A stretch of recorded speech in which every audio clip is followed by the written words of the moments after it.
armour, and then I would tell the Galactic Empire that he was part of the Rebel Alliance and let them blow him away with the Death Star. No Brits was involved, no fingers could be pointed. You in the medication, George. Yes, I'd send all the Labour government to space with a one-way ticket and throw in the SNP for being useless. They're all a bunch of... Oh, all right, fair enough. One person, quite frankly, I think needs to go to space in a one-way journey is Jeremy Kyle.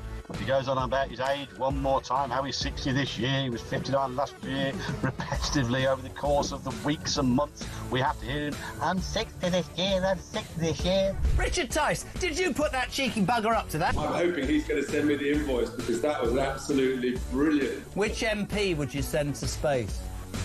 Oh, no, I'll get in terrible trouble if I answer that. But it's fair to say there's quite a long list. The sad thing is about sending people into space on a one-way ticket is I don't think that we've built a spaceship big enough to take the lunatics off this planet. I mean, from the net zero loonies to the transgender loonies to the racists to the terrorists, there is just so much to the wokerati. We need some big spaceships. Big spaceships. Good evening. I never know how you're going to start this conversation, Jeremy. Katy Perry went to space today, OK? Who would you send... I'd love her to say what I wanted to, but I'd never disrespect her. Who would you send to space who could never come back? Well, I'd be happy to send Ed Miliband to space, I think. Oh, that is an outrageous question to I'm not even going to answer that question.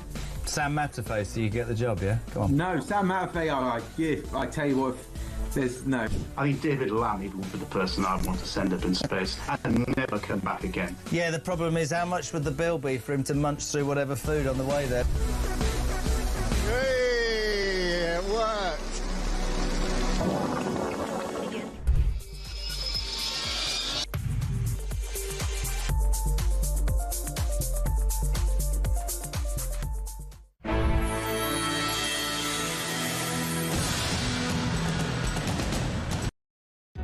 Across the UK, on DAB+, on your smart speaker, on your smart TV, and on your side.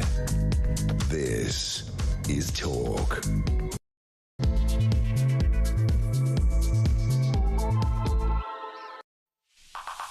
Good morning, this is Talk. I'm Peter Cardwell. Thank you so much for your company this Sunday morning. I'm here between now and 12 o'clock, and there's an awful lot to talk about. Brexit, what Brexit? That's what the Mail on Sunday is saying about Keir Starmer and the fact that there are these big talks tomorrow, an announcement of a new relationship with the EU. What will that look like? Is it a betrayal of Brexit, or is it actually just some sensible measures to get us with a good relationship with one of our closest neighbours? Let me know what you think of what you hear. 0344 499 1000. Yvette Cooper has been talking about this. She said previously that there would be no youth mobility scheme. Now there will be. Nick Thomas-Symonds, who's the senior cabinet minister, is out and about, although he didn't have time to speak to us today, but he is talking about how it's all going to be hunky-dory. We'll talk to Alex Burkhardt, senior Conservative shadow cabinet minister, about it a little bit later on this programme. Also, the Pope is being inaugurated today. We'll do a little bit of that with super Catholic Claire Muldoon, who is in the studio with us, giving us her views on everything. Also, would you join a new Home Guard? This is an idea that has been put out to protect our infrastructure. Let me know your thoughts on that. Loads to discuss, including veterans issues. If you're a veteran or you're someone who is from a military family or even just cares about veterans, you're going to want to hear our interview a little bit later on with Mark Francois, the Shadow Veterans Minister. There are loads of issues about prosecutions of soldiers. There are lots of different issues around that and how we best care for our veterans. We've been trying to do this for a while, and actually every time Mark comes in, there's some huge news story that he wants to talk about and we want to talk to him about. So we're finally doing it today.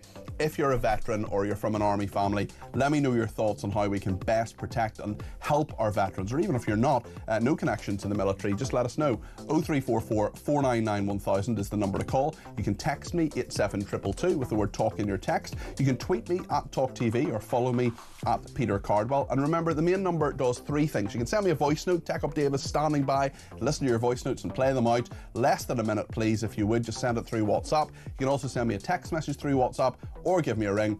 0344 499 1000. Let's spend the next couple of hours together here on Talk.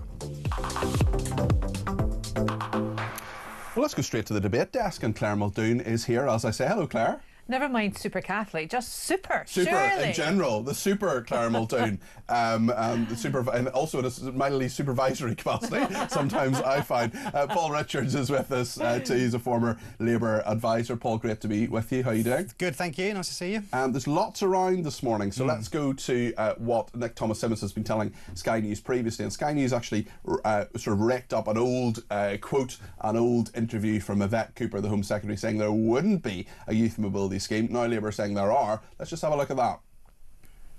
Net migration needs to come down, so that's why this is not an approach that we are looking for. So no youth mobility scheme? That's not the right starting point for us at all, because what we need to do is to bring net migration down. So if you get a youth mobility scheme in this agreement, when is Yvette Cooper going to resign? Yvette Cooper is doing an absolutely fantastic job as... Yeah, but she's not doing the job that... You're not doing the job she wants you to do, which is, this is not an approach. No, we've said we would listen to sensible EU proposals. She just said this is not an approach we want. No, what Yvette Cooper is saying there, and is absolutely the policy of the government, is that we are going to reduce the level of net migration. That was Nick Thomas-Symonds speaking to Sky News there. He's a senior cabinet minister. He also talked to Sky News about this whole issue of the EU reset. Let's see a little bit more of what he has to say about that, and then I'll ask Claire and Paul what they think. Nothing is agreed until everything is agreed, so that's the situation with regard to that. But what I've said, what the Prime Minister... But it's on the table. What I've said and what the Prime Minister has said is that we would be open to a smart, controlled youth mobility scheme. But I should set out, we will not return to freedom of movement. We've currently got 13 youth mobility schemes with countries at the moment. So lots to chew on there, and tomorrow Keir Starmer is going to be at Lancaster House in London. He's going to announce this big EU reset. Flying in, Chesney Hawkes lookalike Ursula von der Leyen, she will be here. Claire, what do you make of this? Is this going to be a land of milk and honey? Everything's going to be fantastic with our relationship with the EU? Of course it's not. The EU are not our friends. I mean, come on. They behaved like spoiled children over the whole Brexit thing. They did not give us anything at all. If anything, the European Union blocked social mobility for us and for our young people, and we don't. You know what? I think it's a fly in the ointment. So talking about this, I don't think they're going to get to the crux of the real issues with regards to trade, with regards to tariffs, US tariffs, with regards to net zero. I wish they would talk about things that were really, really important instead of keep flying around this whole immigration, net immigration, what's good for us, what's good for the care society. I mean, I don't think bringing in people from other countries to work in the care system, I think that drills down wages. I don't think you get the best people for the job. I think people are pressurised into taking jobs that they feel that they ought not to. Care in the community and caring for people is definitely a vocation. That should be separate from all talks in the EU. We've had a big week certainly talking about immigration. That will of course come into those discussions with the EU. We heard the original clip from Yvette Cooper there, 2nd of February this year, to Sky News, saying there'll be no youth mobility scheme. Here we are on the 18th of May, Paul, another Labour U-turn. Well, it's not a U-turn yet, is it? Because we don't know the outcome of the negotiations that are taking place. I think we can safely say a youth mobility scheme is coming. I think we've seen the India trade deal, which was a success, then the USA trade deal, and I think the hat-trick will be an EU trade deal. And this is about trade. There's a story on the front page of The Independent this morning saying it might be a value of something like 2.2 billion to the UK economy. It'll create jobs, boost business and be good for us and get some growth, more growth. We have the highest growth rate in the G7 at the moment. But yeah, G7 is the sort of Betamax of economies when it comes to growth. I love all this when we talk about.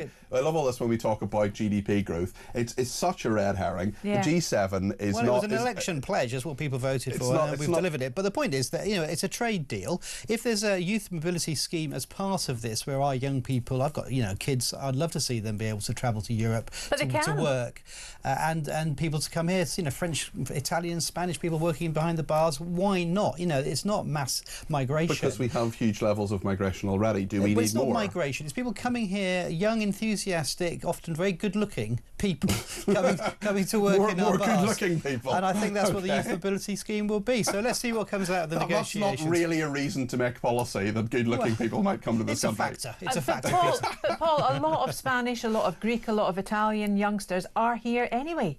They're already here. They went home after Brexit, though, No, didn't they didn't. No, they didn't. There's thousands of people left the country. My daughter works in one of a coffee shop chain, and there's loads. There's Argentinians, there's Spanish, there's. That's good, isn't it? That sounds great. Well, no, but we don't need any more, do we? Well, what is the youth mobility? What about the pressure on housing? What about the pressure on all the different infrastructure and that's schools? why we're building more houses. No, but you're and not. Also, who's going to build them? Well, it's 1.5 billion. So you're not building them then, as Angela Rayner admitted. But do you not think that immigration needs to come down overall in this country? Yes, it does. But the youth mobility scheme is not a part of a factored into net migration, and that is something that all governments have to address. And previous governments have talked tough on it and done absolutely nothing. It quadrupled, didn't it? After they said that it was going to down to tens of thousands, it was a disaster. So this government is trying to address that. But I think a youth mobility scheme, you know, I like the sound of it. I think it would be nice for my kids to go abroad and work abroad. But they it's can. Nice that people come here, and it would be then a reciprocal arrangement, and it wouldn't necessarily. It would be one in, one out. Possibly, we don't know. Let's find out. But Claire. Paul, they can already. Well, not with the same alacrity and ease that you can get at the moment because of all the red tape because of Brexit. Well, that's because of safety. No, that's not down to the UK. That's down to the rest of the European Union. Anyway, let's see. I think a hat-trick is in the game. India, USA, EU, Starmer on the world stage. You mentioned something really interesting there. You said it was a manifesto pledge and that's what they're carrying out. Can you name another one? No, I said the fastest growth in the G7 was a manifesto pledge. Yeah. And that is what we've got now. I know it's from... I mean, of course we can debate the numbers. Can you name another manifesto pledge that they're actually carrying out? Breakfast clubs? What about getting the waiting list now? They've come down. Do you think breakfast growth clubs... in the economy, four quarters in a row now? So my problem with breakfast clubs, I'm not saying we shouldn't feed children. I'm saying that my problem with breakfast clubs is the principle of the winter fuel allowance was that here are rich people who don't need the winter fuel allowance. We're taking it away from them. It's means tested, even though there are people in the middle who get caught with that. Breakfast clubs are for all children, rich children, poor children, whoever, in the state system. So is that actually a good use of taxpayers' money? Well, I think it is, because I think children shouldn't be stigmatised in school as to who gets and who doesn't get. But at lunchtime they'll either get a free school meal or they won't get a free school meal. I think that's true, and maybe that you extend the principle that to... stigma's going to be there at lunchtime. It may not be there at breakfast time, but it'll be there at lunchtime. I think it should be extended to that then, possibly, if that's the argument. So but all children should have food... Hold on, Paul.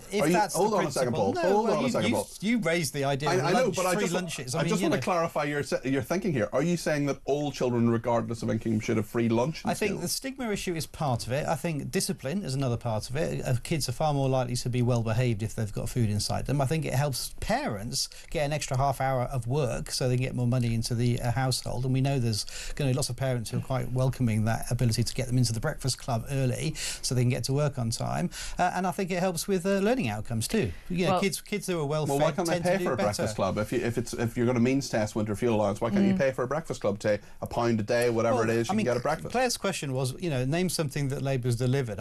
We can debate the whys and wherefores, but the fact is we said we would do it and we've done it. Well, they are delivering breakfast clubs. Claire? I think it's infantilisation. I think it really is. They are infants though, aren't they? It's diminishing the role of the parents. And it's the role of the parent to take care of your child, and you're responsible for that child. It's also the role of the responsibility of the school. One at a time. Let Claire go first. It's not the responsibility of the school that are already under the kibosh for results, for stats, for everything else that they have to do. The teachers did not get their teaching degree, nor did teaching assistants get to a level where they can become teaching assistants to serve children food. Well, teachers and teachers' assistants will tell you it's easier to teach kids who are not got a rumbling tummy because their parents bundled them out the door because they had to get to work, maybe 1 or 2 jobs that they're doing. It's not in all schools. Isn't it a parent's responsibility to feed children? Yes. Why should it be the school's responsibility, Paul? Well, because it allows parents to get to work, which is also a responsibility, is putting food on the table, isn't it? More literally, but also metaphorically, being able to get to work on time. And we know that kids are turning up without breakfast, and they're hard then to teach, and that's what teachers are telling us. So from a disciplinary point of view and from a learning point of view, it just makes sense. It's a good investment to put food into the tummies of kids. They're going to school, they're getting their teeth brushed at school, they're getting their good. breakfast at school. No, it's not good at all. The biggest reason kids are going into emergency treatment... Children are sponges. They pick up on They're not sponges. I think that's really unfair. And I think I've got 4 of them. They are. Okay, let Paul, we'll come back to you in a second. Just on the dental thing, you know, kids are going into A&E with rotten teeth. It's one of the biggest reasons kids are going into A&E. But it's really straightforward. So let's teach kids about diet and get brushing their teeth in school. That's where you learn stuff, in school. But well, you learn stuff from your parents as well. As well, of course. And I'm a parent, and it's joint responsibility. But if the school can help along the way and teach us, you know, good things about how to live, then that's what schools should be for. Claire? No, as parents are the primary educators of children, schools are the secondary. Follow the alphabet. It's just ridiculous that we're even having this conversation. There are some schools that take children in at nurseries who are not even potty trained. This is ridiculous. And the kids can't even speak properly. I would rather have them elocution lessons, being able to wear a shirt and tie and dress appropriately and have pride in their uniform. And these children that are coming to school without breakfasts are prevalently in 1 in 4 families that are living in poverty. That should be addressed, not a breakfast club in a school. Thank you to everybody who's been in touch, including Mick, who says Starmer and Reeves are willfully vandalising our country but can't be held to account. Thank you to Pete, who says I served from 79 to 91 and I would do so again. I will put my name forward for the new Home Guard. I presume Pete served from 1979 to 1991 rather than the ages of 79 to 91. Pete, thank you. I would imagine you probably served in Northern Ireland during that time, and thank you for doing so. And that's one of the things we're going to be talking about with Mark Francois later on, because the vast majority of people in uniform in Northern Ireland served with great bravery and distinction. Some did not. What should we do about them? That's a big discussion. Betty says, morning Peter, UK needs to invest in the reserves like Scandinavia and the EU, extend the age of service to 50. Most people have time and skills after 40. Tax relief for service. There should be a fleet of reserve maritime patrols like in Sweden and Norway. Great for the local community cohesion. They're trained to defend their town and patch. Paul says, who's the sad man who wants good looking people to come? Don't you want good-looking people to come, Paul? I picked fruit in Greece, Israel, and worked in Sweden, all without a youth mobility scheme. Leslie said, I've signed the government petition to protect Northern Ireland veterans from prosecution. We're going to talk about that a little bit later on. We're also going to check in with the Pope's inauguration. We'll be getting the white smoke from the Muldoon Basilica in just a few minutes on that. Stay with us here on Talk.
Starmer humiliated on TV in Albania. This was a fascinating one, really, because he sort of arranged this whole trip, brought a lot of the press pack out to Albania, talking about returns and returns policy, and said we want to do something along the lines that Albania does. They have an agreement with Italy, and then the Albanian Prime Minister said, oh yeah, by the way, you're not going to be doing it with us. Well, I couldn't believe it when I was watching it, because I thought this is... the planning hasn't gone to plan, or hasn't gone quite right.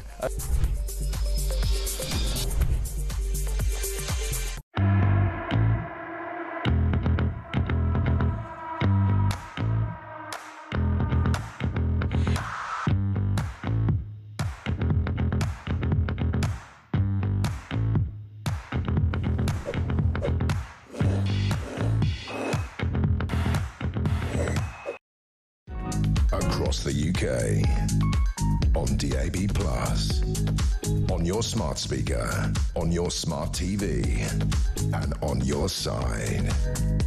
This is Talk. Well, for the 1.6 billion Catholics around the world, it's a very, very important day because it's the inauguration of Pope Leo the 14th. And we're just going to go live to St. Peter's Square now, where Pope Leo is giving his inaugural address. Oh, no, he's not. He was a second ago. But we'll hear a little bit of what is going on there. A obediência incondicional ao Evangelho.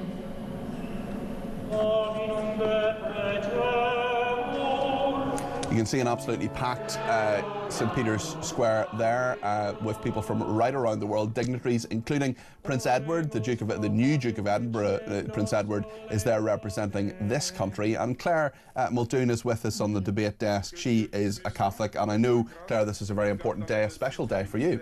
Yeah, it is, and it's a special day for all of us 1.4 billion Catholics around the world and the universality of the Church.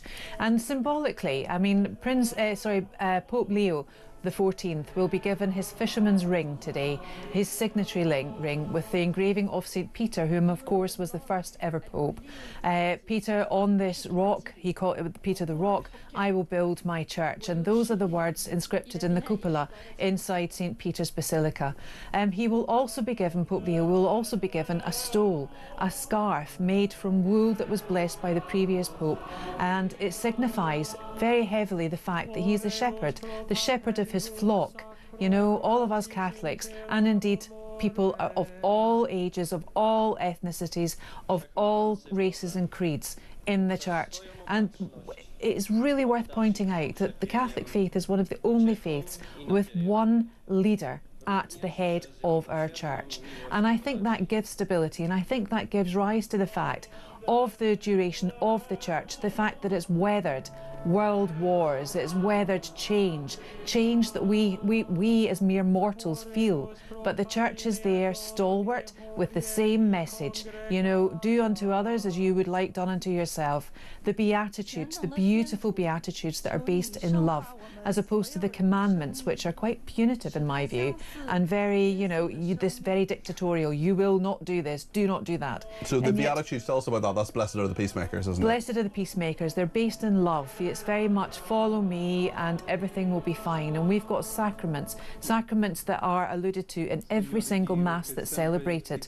The beginning, the sacrament of reconciliation, when we confess our sins, the sacrament of the Eucharist that we receive at every Holy Mass, the body and the blood of Christ. Of course, as Catholics, we believe that the priests have the power to change that bread and wine into the body and blood of Christ. That is what we call transubstantiation. And all the faithful, and it's such a beautiful day here. Look at the vastness of the complete myriad of people there in St. Peter's Square, the faithful turning out with all of their flags and all right around the world there. I see a Cuban flag there. There's about 2,000 people in St. Peter's Square. It's a really beautiful occasion, and there are 250,000 people there apparently who are seeing this inauguration happen. Not just the dignitaries, but ordinary Catholics from around the world as well, Claire. Absolutely, and that shows again the universality of the Church, the fact that we are all built and made in the likeness of God, and there is no superiority within the Church. We are all the same. The Pope says the same Mass will be said today all around the world in every single Catholic church for all the faithful to go to and enjoy and get spiritual awakening from. And then you have these, I mean, I don't think there's any place in the world that does pomp and ceremony better than two places. The UK, I think we are fantastic with our shows, with the royal family, with the army, with the RAF, with the navy, and then the Catholic Church. I think this is bearing witness at its truest form to, I mean, look how happy the Pope looks. He just looks as if he is fulfilling his duty, his obedience, and it's not an easy job. And I remember the faces in the cardinals on the two sides of the Legio when Pope Leo came out to address his first time after the conclave, and I just thought to myself, those cardinals are thinking, thank God it's not me. Yeah, relief all round there. It's a very powerful image of the fisherman's ring and the Fishers of Men story. Paul, this is clearly a very, very important day for Catholics right around the world and for others as well. And I mean, the Pope is not just a spiritual leader, there's a political element to his views and pronouncements as well, isn't there? There is. It is a great day for the world's Catholics, as you say, but I mean, he is a political figure. He's a product of an election through the conclave, if you like, and he doesn't like Donald Trump at all, does he? And he's already attacked in his social media J.D. Vance's stance on Christianity. So I think we're going to get some interesting dynamics between different versions of Christianity, particularly in America. They were keen to claim him as an American until they realised that some of the things he actually believes, which may counter to the American administration. So, you know, it's a very political role, and I think he's interesting because he strikes a third way between the sort of Opus Dei kind of very conservative Catholics and then the sort of Marxist liberation Catholics, and I think he straddles sort of in the middle there, a kind of middle ground of moderate Catholicism, concerned with the poor but not wanting to sort of promote revolution. And I think that's quite interesting policy. No, Do you agree with that? Well, no, not at all, because even to say that Opus Dei is right-wing or the left faction of the church is completely wrong, because at the end of the day, everyone is a Catholic within those realms of the church. It doesn't make them a better Catholic or a worse Catholic, and I think to use language like, Paul, attack is wrong, because Pope Leo did not attack J.D. Vance in social media. He disagreed with him. He disagreed with him. He didn't attack him. Okay. And, you know, as I've said before, I think Pope Francis's language was clumsy at times in his delivery of his messages. And I think that, you know, J.D. Vance was right to say, you know, you cannot take care of loads of refugees. You cannot have mass migration into your country, mass immigration into the country, because we are living with issues that we have to sort out ourselves. If you're flying in an aeroplane and the oxygen mask slips down, the first thing you do is put it on yourself before you help anyone else. So I would say you have to get your own backyard in any way, shape or form sorted before you can invite others to enjoy the fruits of your labour and enjoy fraternity. Quick word from Paul on that.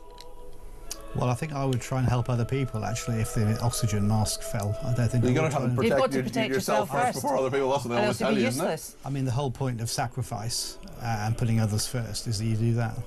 But you're meant to put your own on first before you help other people. What would Jesus do? He would try and help other people. He could only help himself. You know. He could only help other people. I think that analogy himself is a terrible analogy, actually, but there we are. OK, well, there we are. Dan in Kent says, I'd happily join the Home Guard, Peter, as long as it's to stop illegal migration, wokery and net zero loons. Another person, Sue in West Sussex, says, I basically agree with Claire Muldoon, but I feel she misunderstands that some parents, like my daughter, have to start work at 8 o'clock in the morning. She's a primary school teacher, well, who has to drop her 6-year-old son herself at a school breakfast club at 7:30, followed by a 3-year-old daughter at nursery at 7:40 on the 3 days she works. It has nothing to do with her being incapable or lazy, says Sue in West Sussex. That's right. And on a Home Guard... But that's not who it's catered for. And Max says on a Home Guard, what an excellent idea. Bored pensioners feeling useful again. They should have something similar for 16-year-olds, but compulsory. Claire, would you serve in the Home Guard, or would you tell others to do so, or ask others to do so?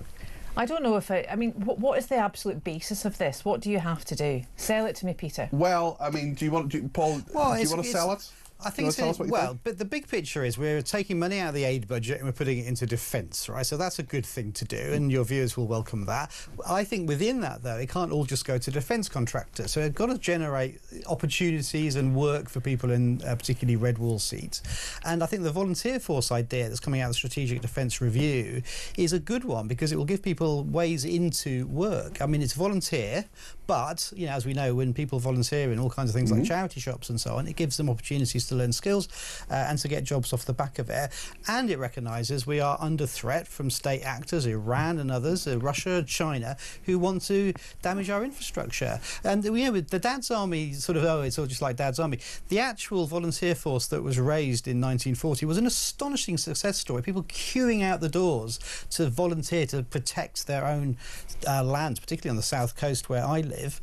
It was a great success story, and I think you can replicate some of that true British spirit through volunteerism. And why not? You know, we do it with the lifeboats. They're volunteers. Are people going to do it? I mean, well, people sign up to the lifeboats, and that's putting themselves at great risk. And so on. Yeah, so exactly. This is the idea that a Home Guard will be established to protect British power plants, airports against attack from enemy states and terrorists under new plans put forward in the government's Strategic Defence Review. As Paul says, it'll be modelled on the citizens' militia, the sort of Dad's Army idea created in 1940 when Britain faced the prospect of Nazi invasion. It would be made up of several thousand volunteers who would be deployed to safeguard assets such as nuclear power plants, telecommunication sites and coastal hubs where internet cables connecting Britain to the rest of the world would come onto land. And crucially, they're not going to be doing it on their own. I mean, it's really important saying they'll be doing it alongside the police, the military police, and the actual army. But they would army. sort of back them up. Yeah, exactly. So we're not putting it out there on their own. We have a recruitment crisis already within the paid military. But this might be a good way in. You know, this could be a way for people to sort of almost have a taste of it and see if they like it. Absolutely. Claire? Yeah, it might very well be, but my only issue is that of security in itself. If they're all volunteers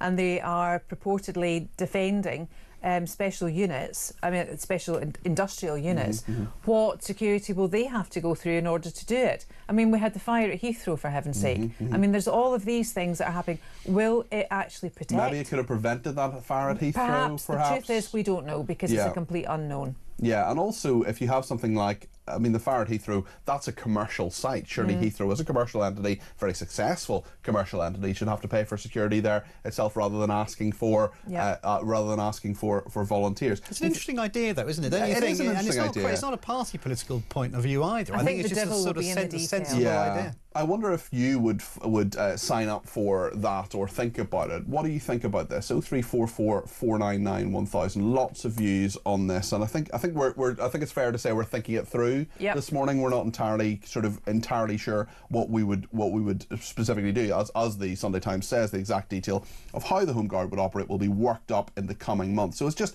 a sort of ordinary idea, straightforward idea at the moment anyway. So we'll see where things go on that. And Jane says, didn't Rishi Sunak suggest something similar with a different name shouted down by everybody? That was slightly different. That was National Service, wasn't that? That was talking about National Service and making sure that, Rishi Sunak's idea that young people should have a sort of a year of National Service. So what do you think about this? Let us know your thoughts. 0344 499 1000. There's loads more to discuss, as well as the teaching union that has called on teachers to bring the Palestinian struggle into schools. We'll talk about that.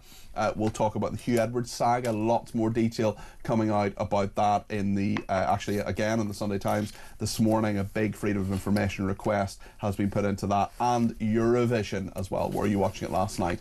Crystal Palace did very well in the FA Cup. I know that as well. Even I know that Crystal Palace won. So there we are. And thank you to Mary in County Down, who says Claire's commentary and analysis on Pope Leo is excellent. She speaks with real warmth and knowledge. Some of the religious affairs commentators are quite pompous and dull. She is the opposite. Thank you, Mary. Thank you. Lots more to discuss, and we'll be speaking to Alex Burghardt, the senior Conservative. He's sometimes known as Kemi Badenoch's brain. We will be talking to him in just a few minutes' time here on Talk. Stay with us.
Across the UK, on DAB+, on your smart speaker, on your smart TV, and on your side.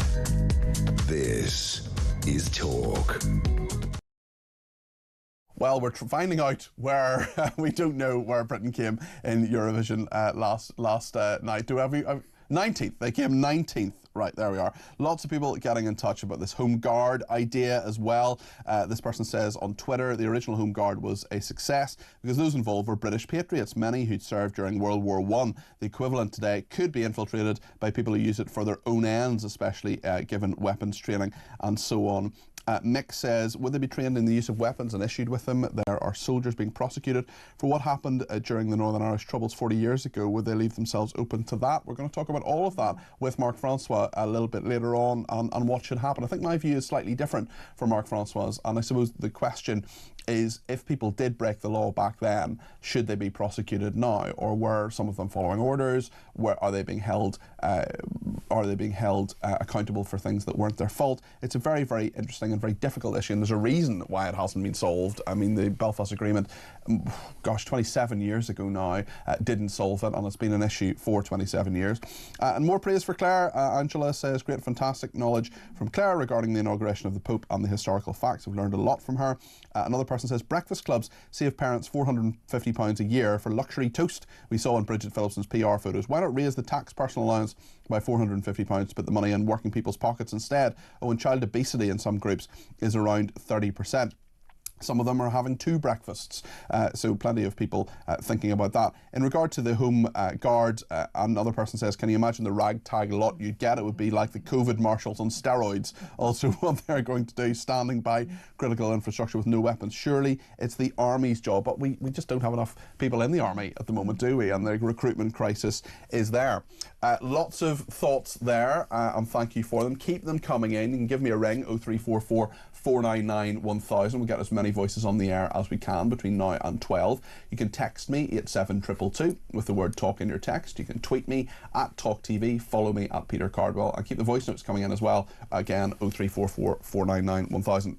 I want to talk now about the National Education Union. We've covered this story quite a number of times, this union a number of times, in terms of what they have said and done. They're holding a workshop next month to train members in how to advocate for Palestine in our schools. At the same time, the union is encouraging teachers to hold a day of action at their place of work on Thursday to highlight the Palestinian struggle for freedom.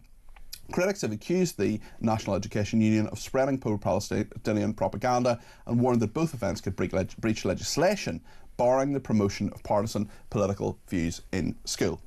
Right. This doesn't... It doesn't really matter what your view on the Middle East is. There is clearly a humanitarian crisis, there's no doubt about that. I'm someone who's supported Israel quite a lot. I'm really worried about what's happening. I'm really worried about innocent civilians being targeted and starving, and I really hope that these talks that are going on at the moment in Qatar, these proximity talks, have some sort of positive outcome. We think there could be some sort of ceasefire. Some hostages may be released. There may be some prisoners, Palestinians being held by Israel. There might be a sort of prisoner, it's not a swap because the hostages aren't prisoners, but a swap of people. So this is a big issue. It's the #1 international news story. But should it be taught in our schools? Paul? Well, the greatest obstacle to a Palestinian state is Hamas, and the second biggest obstacle are the idiots in the West who support Hamas.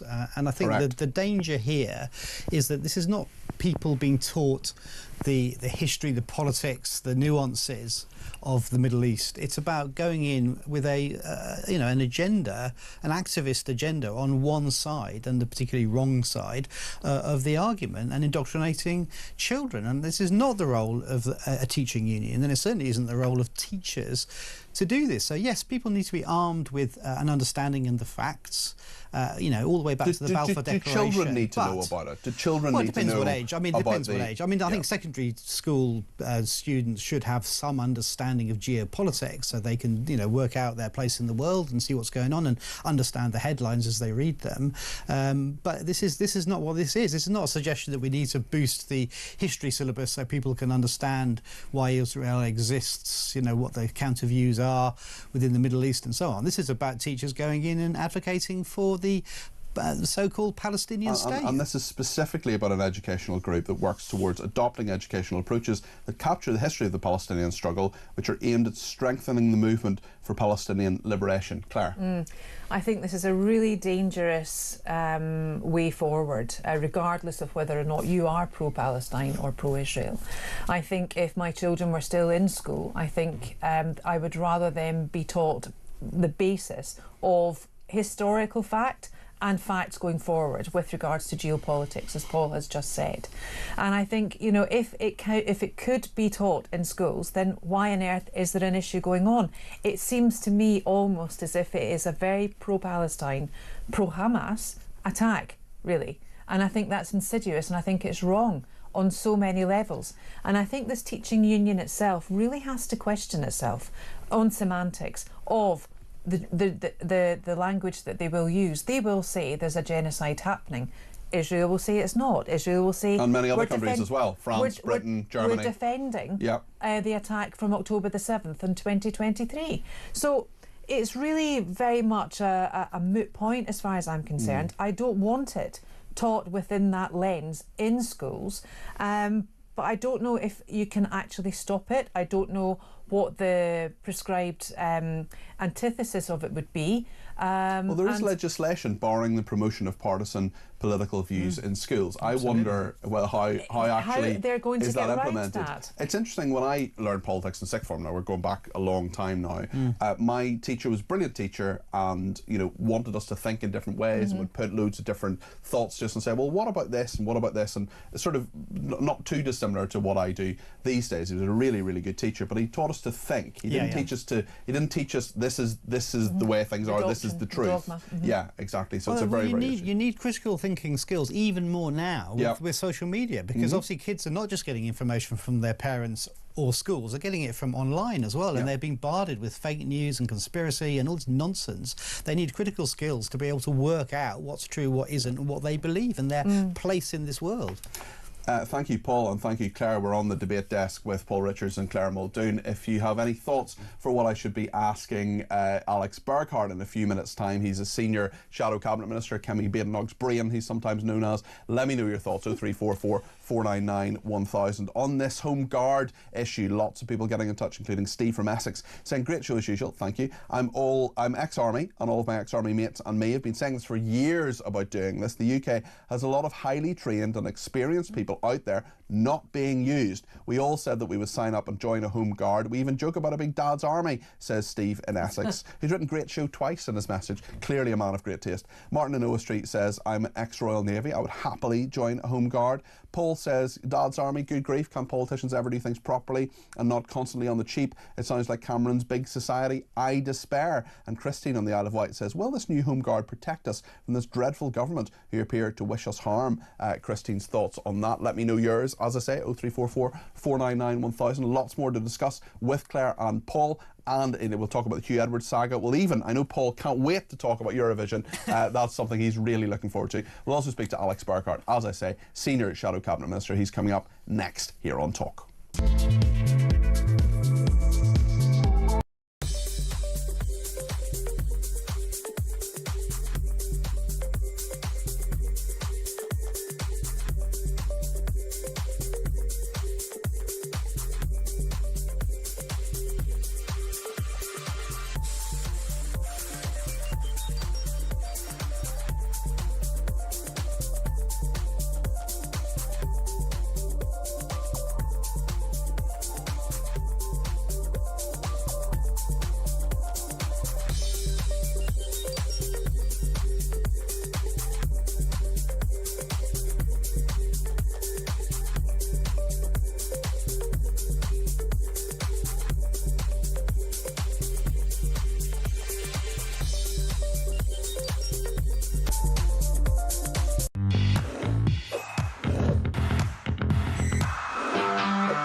across the UK. On DAB+, on your smart speaker, on your smart TV, and on your side. This is Talk. Well, we're on the debate desk with Claire Muldoon and Paul Richards. Paul is a former Labour advisor and Claire is broadcaster, commentator, and has talked us beautifully through Pope Leo XIV's inauguration, which continues in the Vatican City, and we will, of course, bring you further updates on that as time goes on. We're also going to be speaking to Alex Burkhart, who is a senior Shadow Cabinet Minister. He is the Shadow Chancellor of the Duchy of Lancaster, which is basically the sort of shadow of the big bit of the middle of government that dulls government, the Cabinet Office, which is all a bit confusing. Even I worked in government for 3.5 years. I still find the Cabinet Office quite confusing, but nonetheless, Alex will be there. He's also the Shadow Northern Ireland Secretary, and we're talking a little bit about Northern Ireland issues today in regard to veterans. In fact, Mark Francois, the Shadow Veterans Minister, will be with us a little bit later on in the programme. We've been trying to do this interview for a while and we keep getting sidetracked. Mark keeps coming in, there keep being big news stories on, but we're going to ask him about the Home Guard. We're also going to ask him in regard to the fact that so many veterans there's a really complicated legal framework for veterans being prosecuted who have served in Northern Ireland. Some of them have done things they shouldn't have done. Some of them feel they are unduly prosecuted. It's a really, really big issue that's been going on for years, and Mark has some interesting thoughts on it. But for the meantime, I want to go back to the debate desk with Claire and Paul. I want to talk now a bit about Hugh Edwards, because there's a big report in the Sunday Times today about a 6-month battle the paper had to get executives' emails on Hugh Edwards. There were complaints about him more than a decade ago. He has claimed he would pay back some of his salary. That's part of the argument around here. He is, of course, a convicted paedophile now and someone who is no longer an employee of the BBC. This is a really, really interesting sort of deep dive, I think, by the Sunday Times into what actually happened. And of course, what the BBC does, what many large organisations do when these things happen. They cover up, they deny, and of course, there were people who knew about Hugh Edwards being arrested who didn't even tell other members of the board of the BBC what this was about. Paul, what are your thoughts on this? I think the BBC has serious questions to answer on this, and I think, you know, we always say the cliche about sunlight being the best disinfectant, but in this case I think it's especially true. So I think they need to stop fighting the media who want to look at these emails. They need to release all the information to the public domain. They need to explain themselves, and if necessary, I think there needs to be disciplinary action within the BBC management, because if people have been covering up what they knew, then that's pretty egregious stuff, isn't it? So we just, you know, it's a publicly funded body. We need to know what's going on, and we need to know if there has been a cover-up, who was responsible, and we need to know, more importantly, this sort of thing can't ever happen again. Claire, what do you think? Well, I think 9 months after the event of Hugh Edwards being sentenced, in fact, there was no custodial sentence passed either, we have to mention, wrongly in my view, but £200,000 still hasn't been paid back. And again, this goes back to whether or not Hugh Edwards himself, and it's calling his judgment again into question, because he's not paid that back, and some are saying he's not paid that back because it was the BBC studios that paid him that money, again in the way the BBC is set up as a corporate entity. And there is some allegation within this that he offered at some point to pay some of it back, but that seems to have been lost in the system. And I mean, take his house off him. You know what I mean? The money needs to go back. It's our money, and if that means him having to sell his house, then great. But the house is you know, it is part of his wife and his children as well. And I don't think we can. But other criminals wouldn't be treated like this. The danger is it's celebrity culture, isn't it? That somehow these people are treated differently because they're on the telly. I think it's protection from the BBC. Actually, I think that's what we've seen with Savile, with Rolf Harris,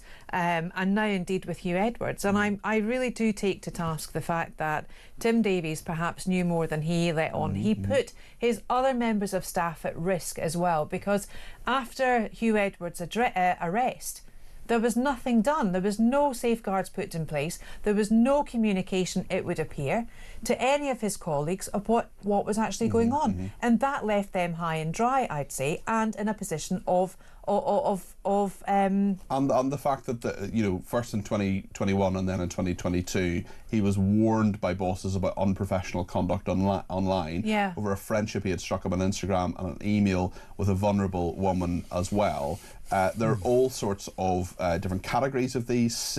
Category C was a lot of the complaints were put in for non-high-risk actions, cases which are not necessarily criminal, but included allegations of bullying and harassment. The BBC was completely overwhelmed with complaints at the time. We were ill prepared for the deluge, and some of it was people with grudges settling grievances, said a former corporation employee. But this raises the question of whether the complaint about Hugh was adequately scrutinised. And robustly. Yes, given that his career continued to soar as he took over more election coverage and had a prominent role on all the state occasions. The BBC says it has a long-standing position not to comment on any internal HR matters. That's not good enough, though, is it? And there's obviously a toxic culture going on here where the celebrities are protected, the talent, so-called, protected from normal process. And they've got to answer questions on this. Yeah, there's a lot more to this, I think, as well, and there will be parliamentary inquiries. But the problem is that so many people, especially people paying their licence fee, which I do, and I know many others do as well, some of our viewers and listeners don't because they don't want BBC services, but it is a public service. It is something very many people pay into, and you do have to have some degree of accountability, Claire. Of course you do. You really do. And you have to have that robust scrutiny that will legitimise reasons and processing why to do things. And I just wonder, did that case make it to Keir Starmer's desk when he was head of CPS?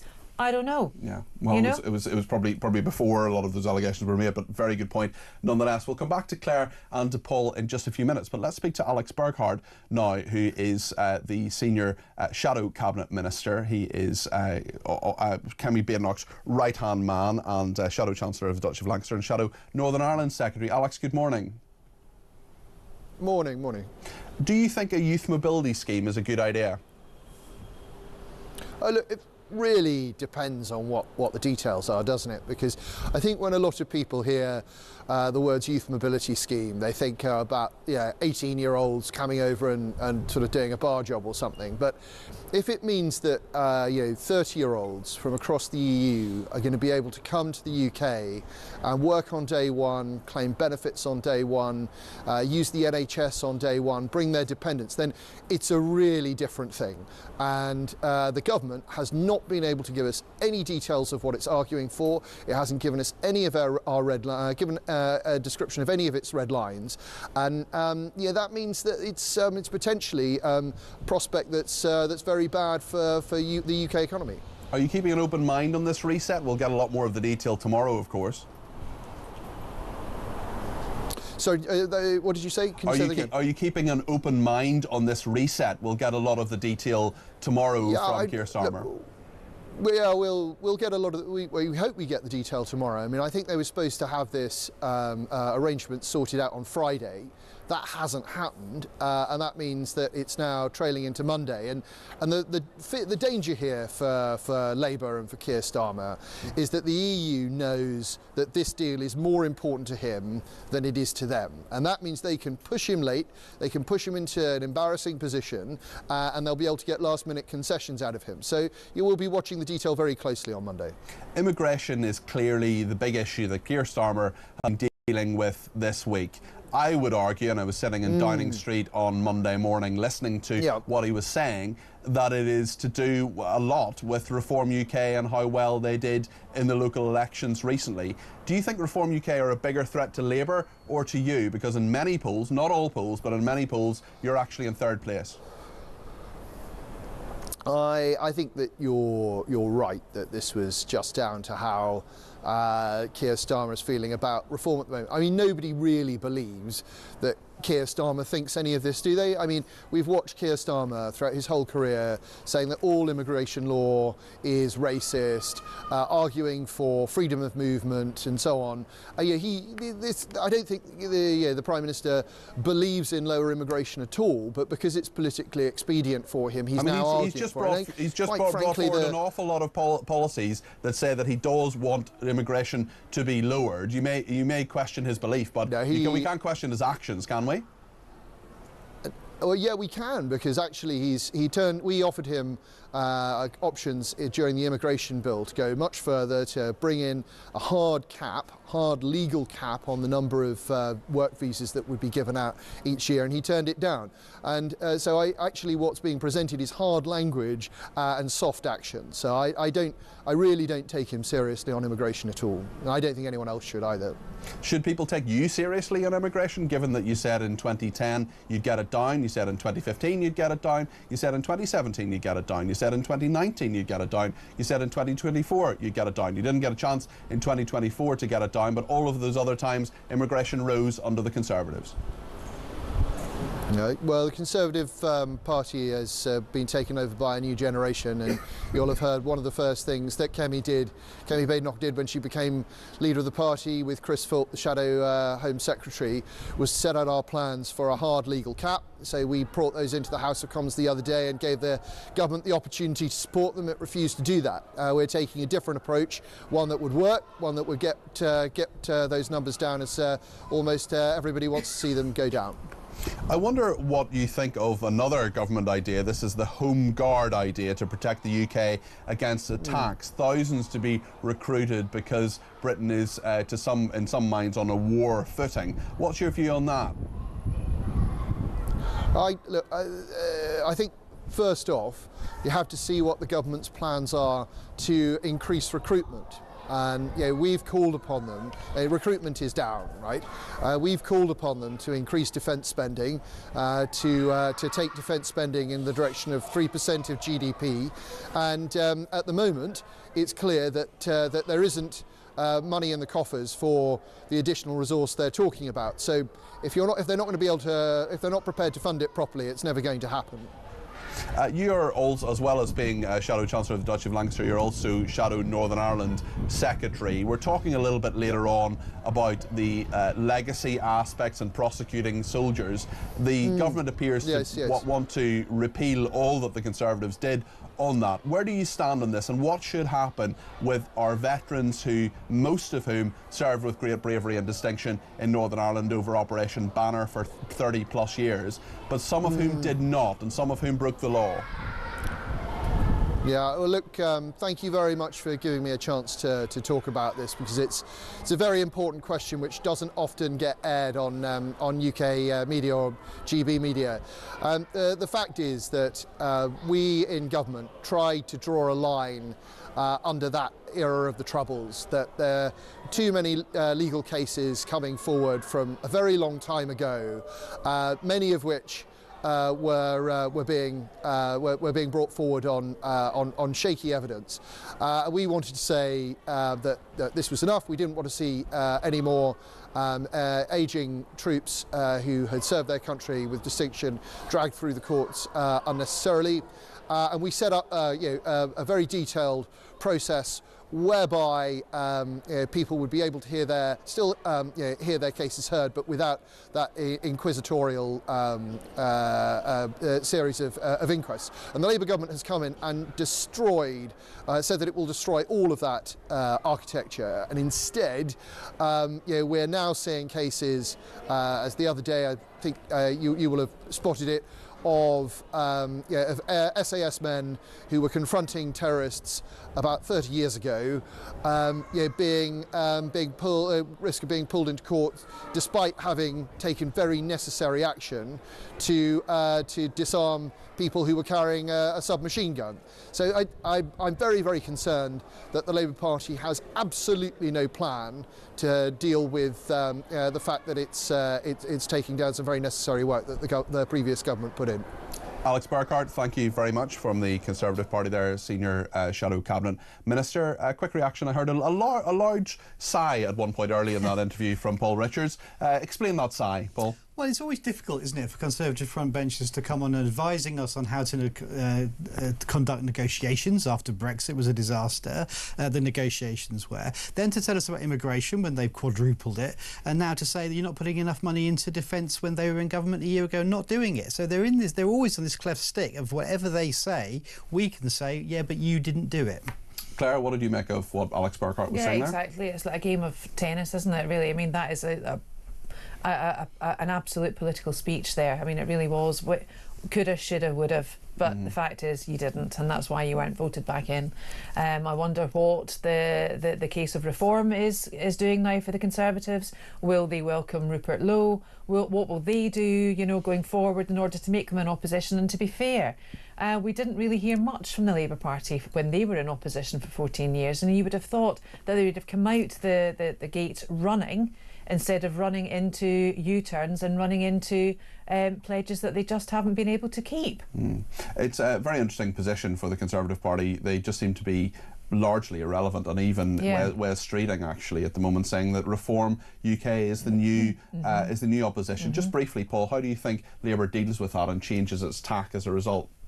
Well, it needs to speak to those voters tempted to vote for reform and find out why they're tempted. And it's about people's hunger for change, a sense that they're not part of an economy that's working for them. That it's immigration as well. Their kids aren't going to do as well as they did. It's immigration. It's a number of crime. You know, it's all kinds of issues that are a vortex for why people want this radical change. And Labour has to show that it can be on the side of change and not reform. Just briefly, Claire? Yeah, they need to reform in terms of their change and not reform.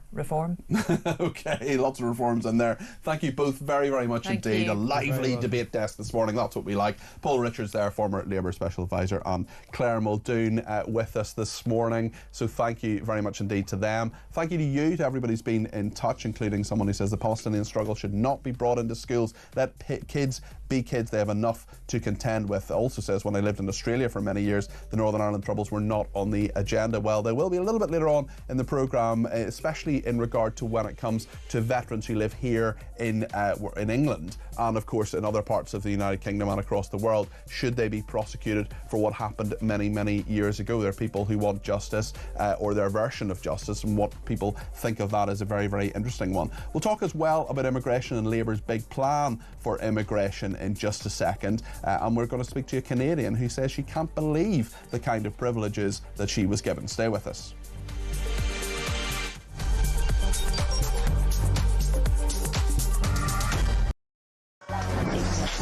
Five, 4, 3, 2, 1.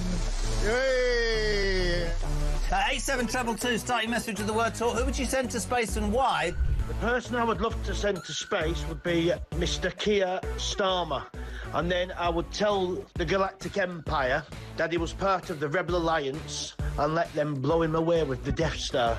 No Brits was involved, no fingers could be pointed. You carry on taking the medication, George. Yes, I'd send all the Labour government to space with a one-way ticket and throw in the SNP for being useless. They're all a bunch of... Oh, all right, fair enough. One person, quite frankly, I think needs to go to space in a one-way journey is Jeremy Kyle. He goes on about his age one more time, how he's 60 this year, he was 59 last year, repetitively over the course of the weeks and months. We have to hear him, I'm 60 this year, I'm 60 this year. Richard Tice, did you put that cheeky bugger up to that? I'm hoping he's going to send me the invoice, because that was absolutely brilliant. Which MP would you send to space? Although I'll get in terrible trouble if I answer that. But it's fair to say there's quite a long list. The sad thing is about sending people into space on a one-way ticket is I don't think that we've built a spaceship big enough to take the lunatics off this planet. I mean, from the net zero loonies to the transgender loonies to the racists to the terrorists, there is just so many to the wokerati. We need some big spaceships. Big spaceships. Good evening. I never know how you're going to start this conversation, Jeremy. Katy Perry went to space today, OK? Who would you send... I'd love her to say what I wanted to, but I'd never disrespect her. Who would you send to space who could never come back? Well, I'd be happy to send Ed Miliband to space, I think. Oh, that is an outrageous question, so I'm not even going to answer that question. Sam Matterface, so you get the job, yeah? Go on. No, Sam Matterface, I tell you what... There's no. I think David Lammy would be the person I'd want to send up in space and never come back again. Yeah, the problem is how much would the bill be for him to munch through whatever food on the way there? Hey, it worked.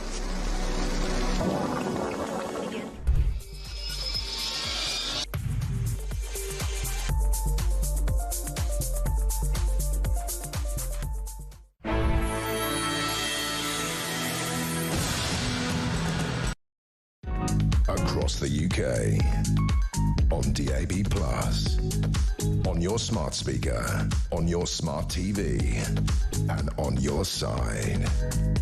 This is Talk.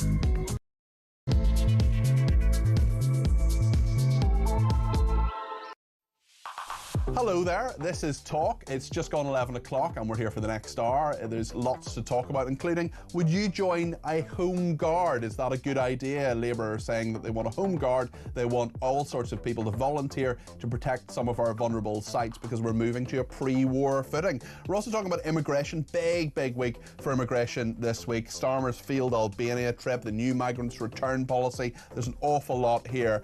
What do you think of that? Let me know your thoughts. We'll also speak to a Canadian who couldn't believe the kind of privileges and rights that she got when she came to the UK in the first place. She's a British passport holder. We'll talk to her in just a second. 0344 499 1000 is the number to call. We're also speaking about Northern Ireland veterans and veterans of the UK military. What should happen to them? Mark Francois, who is the Shadow Veterans Minister, will be in the studio talking about their welfare, but also talking about prosecutions. Big issue. Is it something that you care about? I've had a number of people getting in touch already. You know how to get in touch by now. 0344 499 1000 is the number to call. You can text me 87222 with the word talk in your text. You can tweet me at talkTV, follow me at Peter Cardwell, and you can use the main number to do three things. You can send me a voice note, some of those in a second. You can also send me a WhatsApp text message or give me a ring. 0344 499 1000. Loads to discuss in the next hour here on Talk. Stay with us.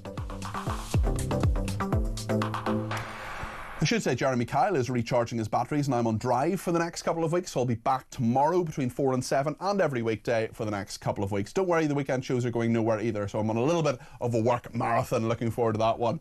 Lots of people getting in touch with voice notes. Let's play one from Paul on the Home Guard. This is what Paul thinks. Good morning, Peter. Paul from Hartlepool. It's fine joining the Home Guard and a good idea, excepting the fact, just bear in mind, that in 5, 10, 15, 20 years' time, you'll have the likes of Starmer, Hermer, the Attorney General, and Sands, that famous KC that deals with all the rubbish jobs, coming after you for alleged war crimes, or probably woke crimes by then. Thanks, Peter. Great show. Good morning. Well, thank you for your message there, and we are going to talk about that a little bit later on, historical alleged crimes and where people are with all of that. As I say, Mark Francois, the Shadow Veterans Minister, will be live in the studio talking about that. Nick in Loughborough has also been in touch about free breakfast. That was quite a debate on our debate desk about half an hour ago between Claire Muldoon and Paul Richards. This is what Nick thinks. Good morning, Peter. Nick Moore from Loughborough. I raised the question with you yesterday via a voice note as to why there was this discrepancy between Keir Starmer wanting to take the winter fuel allowance away from pensioners and means testing it, yet he's happy to give breakfast, free food, to all kids regardless of background. I wondered why. Now I'm going to give you the answer. It's simple. He hates pensioners. He despises us because we voted for the Brexit that he's now trying to reverse. Have a good day, Peter. Thank you, Nick. There's certainly some discussion, and we had it on the programme yesterday, in regard to whether the winter fuel allowance decision will actually be reversed. Do you think it should be? 0344 499 1000. Thank you to Bob in Cheltenham as well, who's been in touch and says, I thoroughly enjoying the panel and agree that Claire spoke beautifully about the Pope's inauguration. That is continuing in the Vatican City, and that's Pope Leo XIV, and Claire gave us her thoughts on that. Two small corrections regarding the Hugh Edwards story. A suspended sentence is considered a non-immediate term of imprisonment and not a community penalty, as there is a risk of imprisonment should Hugh Edwards breach the order. I think a lot of people will still see that as him simply avoiding prison and getting off, not quite scot-free, but nearly. Look, I understand the point that Bob is making, but I think a lot of people's understanding of that is, do they go to prison or do they not? Clawing money back from Edwards' pay to him by the BBC, that's a civil matter, says Bob. Those funds would not be considered proceeds of crime, and therefore the police and courts don't have the power to seize his house, as far as I'm aware. Yes, I think you're right with that. In relation to Paul Richards, no problems with more good-looking people in the country, says Bob. Paul Richards said he was in favour of the youth mobility scheme because it might mean more good-looking Europeans coming into the country. Great show, as always, says Bob in Cheltenham, so thank you for that. I want to talk about migration now. Stephen Wolfe is with us. He's Director of the Centre for Migration and Economic Prosperity. Stephen, good morning to you. Very, very good morning to you, Peter. And it's been good luck week. It's been a very, very busy week for immigration. I know Stephen has been following it all very closely. Just before I speak to you, Stephen, I want to bring in Olivia Pratton. Olivia is a friend of mine. She's a Canadian. And we were chatting recently. Olivia is a British passport holder. And she's someone who, I think it's fair to say, Olivia, you were quite surprised when you came to this country, what kind of benefits and services were on offer to you from day one. Just talk us through that. Yeah, I was, Peter. So I've lived here for 10 years now. Both my parents are British who emigrated in the late 70s. And I was shocked because unlike Canada, which I can talk about later, I had full access to the NHS and every single benefit without needing to establish residency, without needing to have proven filing taxes or anything from day one. I was prepared to do that.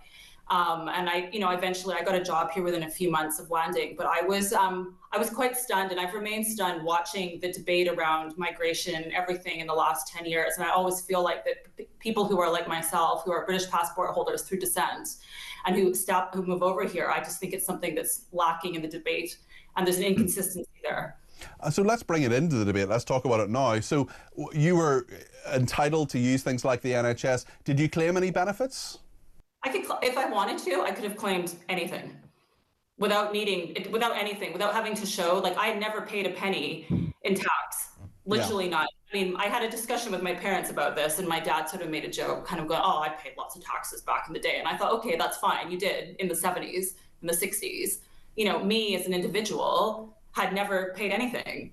And so I would argue even access to the NHS at the time, and this was before, the system's been under crisis, it just seemed inherently unfair, especially when people who were on work visas are paying an NHS surcharge. And there's no mechanism for people, whether it's Brits who are abroad who move or people who have passports through descent, to have to go through a residency requirement, which is the case in Canada if I was to move back to Canada. Well, tell us about Canada, actually. So if you imagine it's different. Imagine you have a Canadian passport and go to Canada. What's the system there, to the best of your knowledge, Olivia? So it's a bit of a patchwork, but in summary, if I was to move back to British Columbia, which is where I'm from, I would need to wait for 3 to 6 months before I can get access to the healthcare system. I have to get to private healthcare. And in terms of accessing any sort of federal benefit or any kind of other things, it's a patchwork. I'm not going to go into the minutiae of it, but the reality is the reality is that there's some degree of having to prove yourself. It's not. I mean that is fascinating. So you, as a Canadian, if you went back right now, and I know you're in a relationship with another Canadian, I know you have a child as well. If the three of you were to go back now, you wouldn't have access to the Canadian medical system for 3 to 6 months. You'd need to prove yourself again. You need to get a job and start paying into the system again. Is that right? Pretty much. Depends on where in Canada, but yes. And my son, who is a dual citizen, but who is, like me, the inverse, a Canadian through descent, even as a child, we have to take out private medical coverage for a period of time to cover us before we're able to get onto the system. They make you wait. I mean, many people would say, Stephen, that is actually a fair and straightforward system. And I mean, Olivia's in an interesting position of essentially saying, I had all these benefits, all these things were available to me, but I didn't think I deserved them. There aren't too many people who would say something like that, Stephen. Oh, absolutely not. I mean, it's a refreshing perspective, I think. I think it is, and I think it's an important perspective to show not only that in countries like Canada, they are regarded as a liberal nation, free-spirited, free market, and also welcoming to migrants and immigrants from across the globe, that they too have a system in place that is restrictive on some of their public services. Whereas here in Britain, we're not. I mean, there is a patchwork of systems in place, some of it positive, where we have those coming on high-skilled visas being required to have a medical surcharge added to their taxation. But of course, those who come as asylum, those come from the European Union, do not have to pay anything towards the cost of health or any other benefits. Now, having said that, the government say, oh, we've got some international agreements with certain countries where we can claim back from them, such as the IH card in Europe, where a Brit goes and gets medical care, we can claim back and offset their costs. The reality is, for decades now, many of those countries have refused to pay anything that they're owed by their citizens in the UK. So that points to one thing that's very clear, something I wrote about in 2014. And I'm finding it really interesting, Peter, as an aside here, that a paper I wrote, a fair, flexible, forward-thinking immigration paper in 2014, many of those ideas are now beginning to be considered and put into the open political debate of the major parties. And one of them was that every citizen, wherever you are in the world, you are not entitled to receive any health care from a minimum 6 months to a year unless you've got insurance.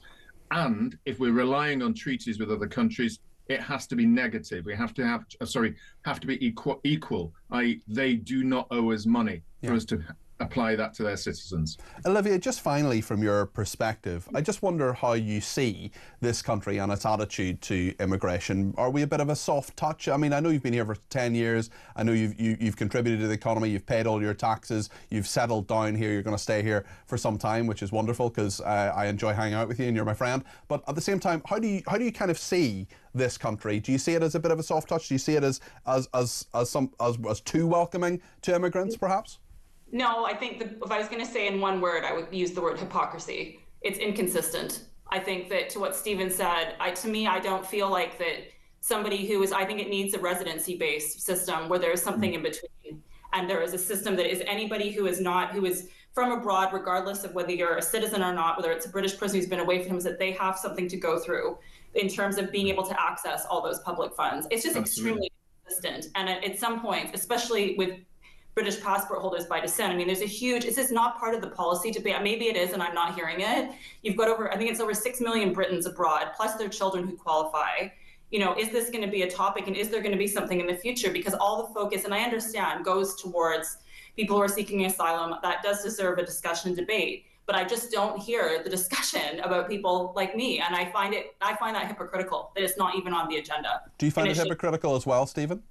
Oh, absolutely. I've said this debate for a long time should have been very clear that we are, as a nation, have spent hundreds of years defining and honing our culture. And one of those aspects is the idea of fairness and equality for citizens within here. We fought wars, we've had civil wars, we've had religious wars, all within our history. And we came up to a principle of equality and fairness. And that is lacking in the immigration system. I think every poll says that we do not mind people coming into this country as long as they're fair, they work, they contribute. But equally, the system needs to be equal for everybody. And that is what we don't have. There are various categories of differentiation, with some getting benefits, others not, and others seemingly to have improved lifestyles at the negative cost of people living in this country. That needs to end, and that can only be done by a fair, flexible, forward-thinking and single system that works the same for almost everybody. Thank you both very much indeed. That's Stephen Wolfe there, who's Director of the Centre for Migration and Economic Prosperity, and Olivia Pratton, who's a Canadian immigrant here, a friend of mine, who started an interesting debate. We were talking about it on WhatsApp the other day, and I just thought, you know what, I'm going to have you on my programme to talk about this, because I've never heard this aspect of the immigration debate debated on Talk, or indeed anywhere else in recent years anyway that I've heard. So I thought that was really interesting for both of them. Thank you. What do you think of this at home? 0344 499 1000. What are your thoughts on this? Is it fair? Is it a fair system? Lots of people getting in touch with voice notes as well. Let's hear Anna's voice note. Morning, Peter. Anna, sorry. Whilst the rights of the minorities appear to be enshrined in Starmer's mind, who is actually taking care of the rights of the British people?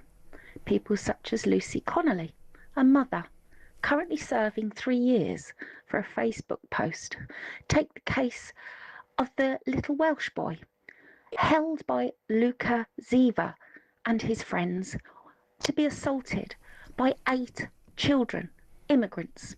Who's looking after his rights? Because the mainstream media certainly aren't. If our government do not take care of us, Peter, then who? I wish someone could answer me that. Thank you.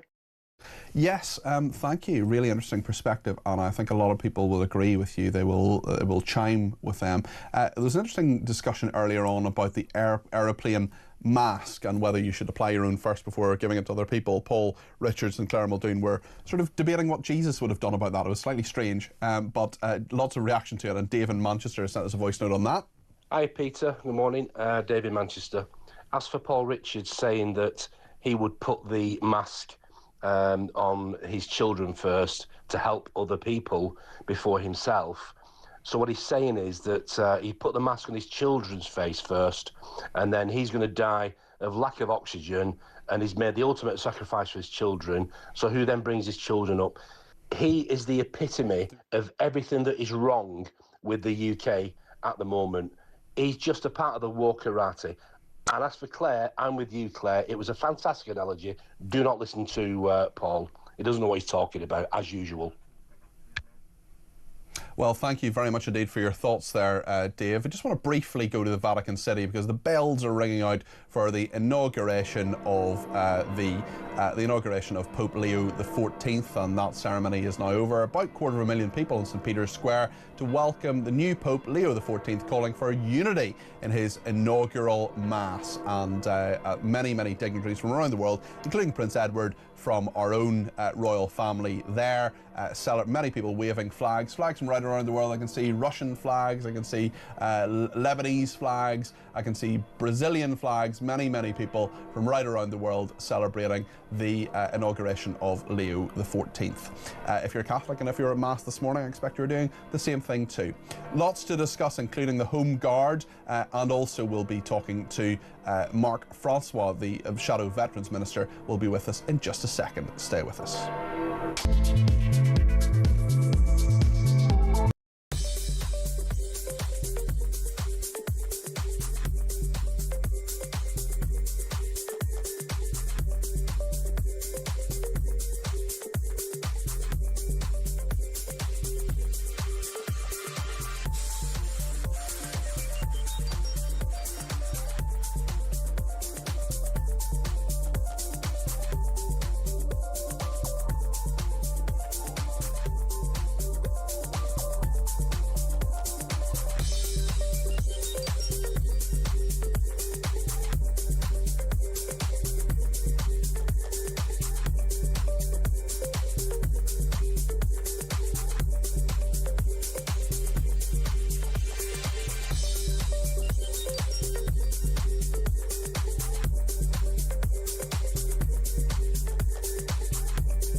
This is a tried and tested method. It's been working, it's regulated, it's monitored. There are different systems elsewhere in the world. We're not doing that, we're doing the Oregon model, and also we're making it the British model, and that's what's important about today. MPs saying, this is our template, how can we make it as good as possible? So yes, it avoids any loopholes, but it also allows those people who want to let go. Now frankly, most of us will carry on to our last breath. Yeah. Those people in agony, we've got to give them that option, that right, that choice. It's their death, their body. Why can't they have that right to let go?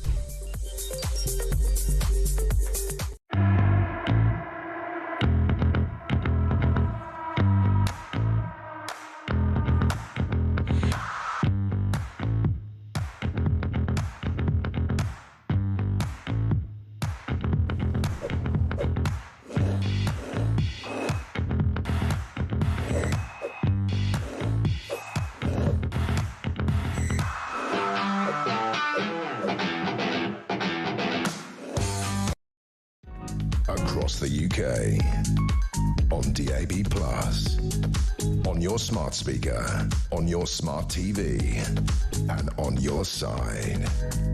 This is Talk. Well, Rear Admiral Chris Parry is with us now. It's a very interesting debate that we're having. Well, he's not apparently. He's not with us. Well, hopefully he will be soon.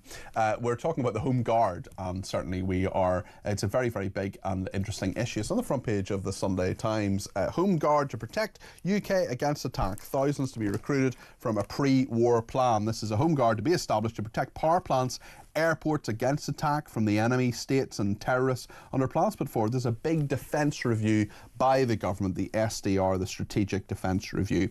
It'll be modelled on the Citizens Militia in the 1940s. We all remember watching Dad's Army on the BBC, certainly. So, sorry, I didn't hear you, Cal. I can't hear you, Cal. The producer is talking to me here. We're in Chris Parry now, which is great. I don't know why I can't hear Cal. It was sounding very distorted in my ear for some reason anyway, which is ironic given that Cal is usually very clear in what he says. He's in for Chris this weekend. Chris is away in Florida. Anyway, back to the Home Guard. The force would be made up of several thousand volunteers who would safeguard assets such as nuclear power plants, telecommunication sites and coastal hubs where internet cables connecting Britain to the rest of the world come on to land. Well, lots of people getting in touch about this. If you want to get your voice on the air between now and 12, 0344 499 1000 is the number to call. But Rear Admiral Chris Parry joins us now. Chris, thank you for your time this morning. Is this a good idea? Oh yeah, it's been a good idea for some time, to tell you the truth. It was first sort of mooted in the 1960s during the Cold War that we should have what we call key point protection forces. In fact, in the 1980s, we had a unit called the Home Service Force. That was abolished in the early 90s because of cost savings. The key thing about it, though, is it needs to be much more than just a sort of home guard or sort of dad's army type thing. You need to be quite professional and skilled to do this job.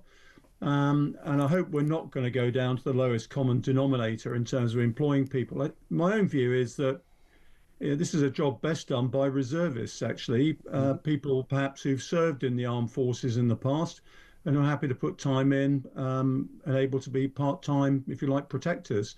What we can't do is go out and say, look, we want the cheapest option possible in case we need it. Otherwise, it'll just be a gimmick and it really won't work.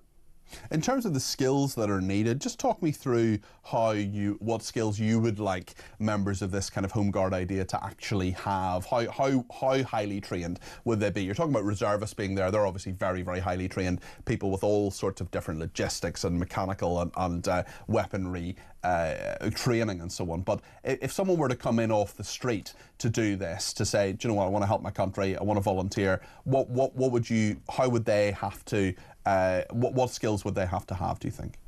Well, first of all, I think you'd assess what aptitudes and skills they have already. But just have a think, Peter. It's not just running around with a rifle and doing what Private Pike does.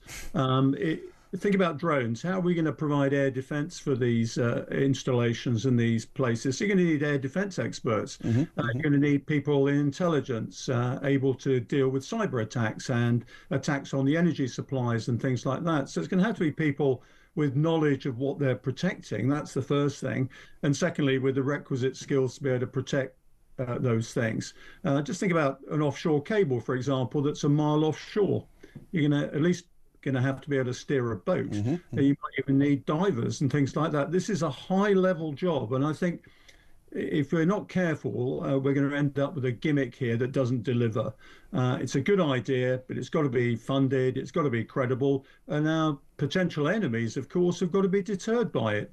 If it is just a dad's army and it's just a part-time sort of weekend thing, it's not going to be effective, it's not going to deter, and frankly, it'll be like sticking plaster on an arterial wound. So should it be a full-time thing? Should it be a full-time reserve, do you think?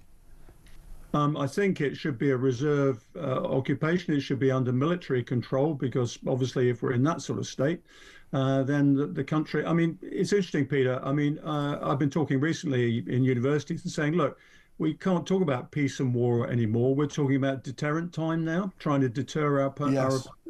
And if that doesn't work, we're going to have to be on a real war footing. I mean, I have to tell you, with the state of criminality, sabotage, and what we call grey zone warfare right now at the hands of Russia and China, we should be on that footing already. And every firm should think about how vulnerable it is, whether you're a nuclear station or indeed a financial firm. I mean, there are sort of jammers you can get on the internet now that can take out mobile phone signals and also wireless signals. You put it outside a major building, nothing's going to work, even where you are. If I bought a jammer on the internet, you wouldn't be transmitting today.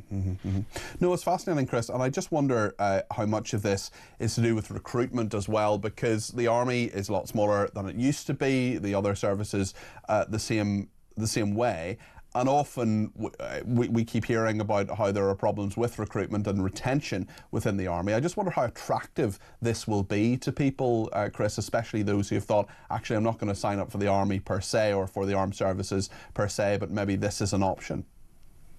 Depends on the vision that is put out there and how it's evangelized, to tell you the truth. If it is just sold as a sort of dad's army, you might get a uniform and a rifle, then it's not going to work. If you are going to be somebody who wants to deploy to be able to protect his society and country, or her society and country, that's fine too. But we shouldn't underestimate the commitment.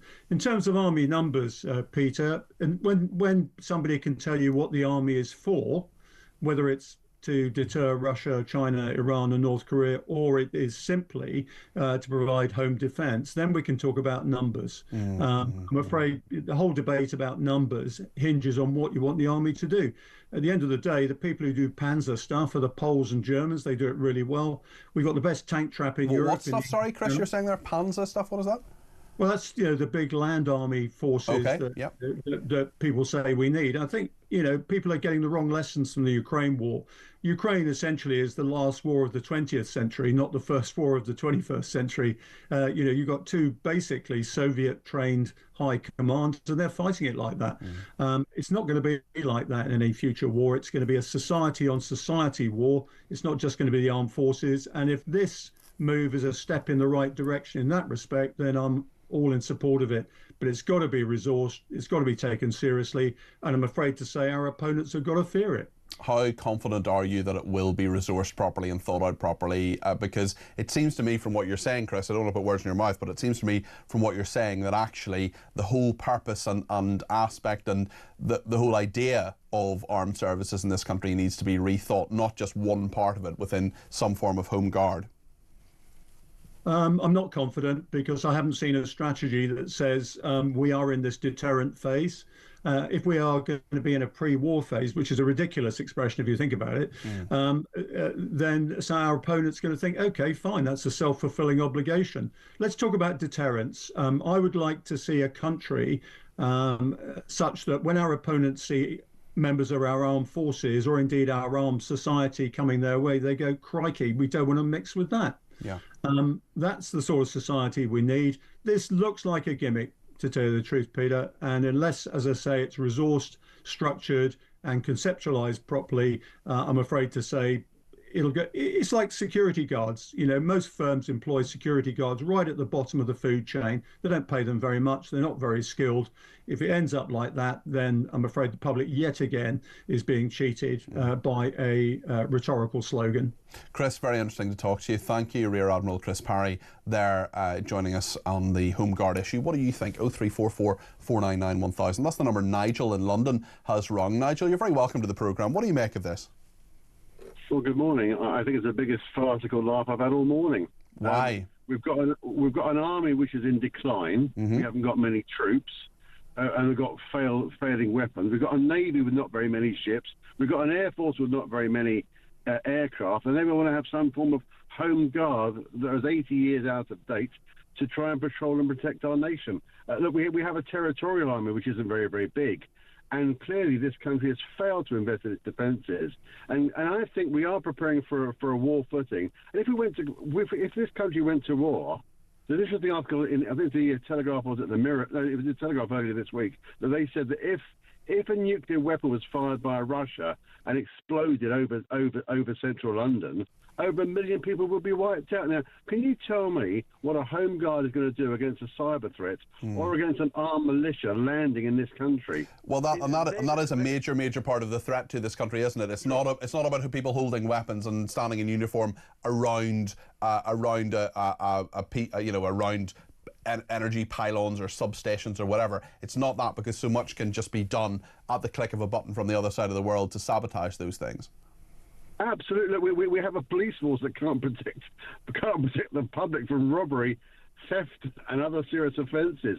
And I'm sorry to sort of throw a blanket over your fiery conversation, but I'm hoping I'm engaging it. Go ahead, Nigel. Go ahead. In a positive fashion. I think we really need to look at what defences this country really has and what preparations we have. God forbid there is a war which affects the homeland of this nation. Yeah. And I don't think we are prepared. We haven't got enough money. We haven't got enough resources to affect that. Now, your gentleman you had on mentioned about you can buy a jammer on the internet to close mobile phone signals. I did that story for a newspaper 20 years ago. Yeah. Just imagine how much have advanced since then. Yeah, well, exactly. And there are lots of things to think about in regard to that. Nigel, great thoughts on that. Thank you very much indeed. That's Nigel in London. You can join him on the air by giving us a call on 0344 499 1000 on this or indeed any other issue that we're talking about this morning, or anything you think we should be talking about. We barely touched Eurovision. I didn't even get to mention it to Claire Muldoon and to Paul Richards. What are your thoughts on that? Israel came second, which is great. I voted for them, as did many of my friends and family. Lots of people getting in touch, including Sam on the Home Guard. This is what Sam has to say. Good morning, Peter. Home Guard. Well, in principle, it's a good idea, but I think we've already got a bit of a dad's army on Starmer's cabinet, haven't we? You know, but nobody panic. Don't panic, it's all fine. Don't tell him, Pike. It was a great show with Old Dad's Army. It's a little bit dated now, I think, perhaps, but I know some people who still enjoy it. Kelvin has some would argue, creative voice note for us. Kelvin's been in touch. Morning, Peter. This is the sound of our country disappearing under Labour. He's a traitor. He hates this country, but this is the sound of our country disappearing.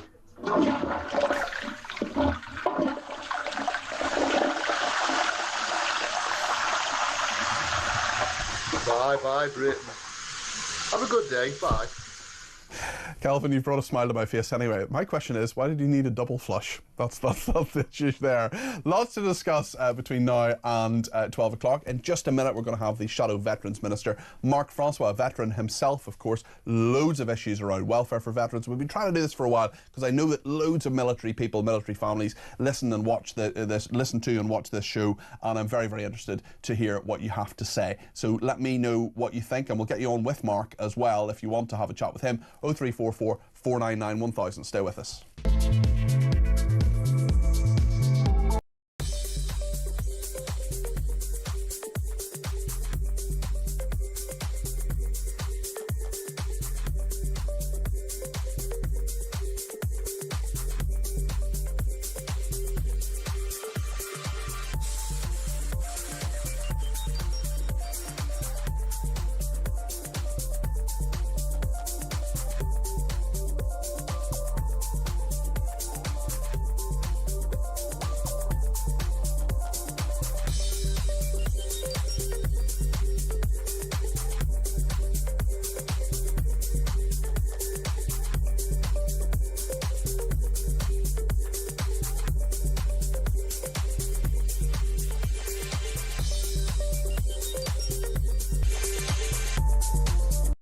Across the UK, on DAB+, on your smart speaker, on your smart TV, and on your side. This is Talk.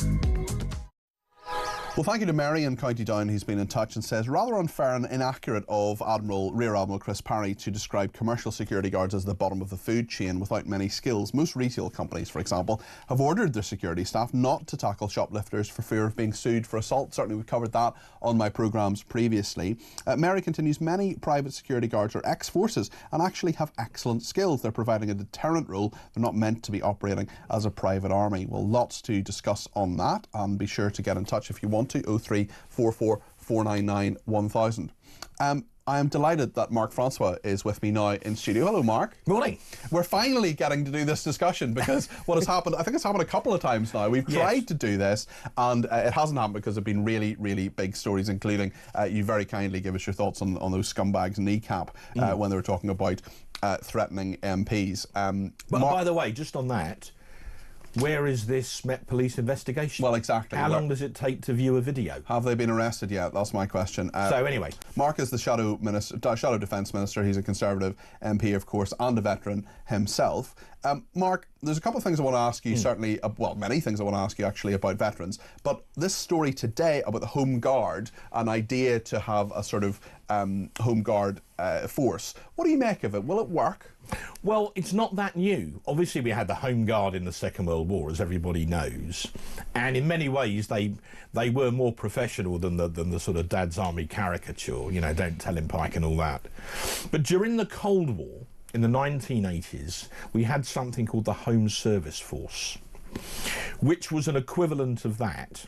They were mainly former regular soldiers, so who'd been very well trained, and there were groups of them around the country, and their job was to defend key installations, communication centres, power nodes, radar stations, things like that. So I served in 5 Royal Anglian, which was a Cold War TA infantry battalion in Essex, and we had elements of the Home Service Force co-located with us. So I'd need to look at the detail of this proposal, but it looks as if they're talking about reviving some version of that. So the old thing about there's nothing new under the sun, we actually had this, you know, in the Cold War 40 years ago, and it worked quite well.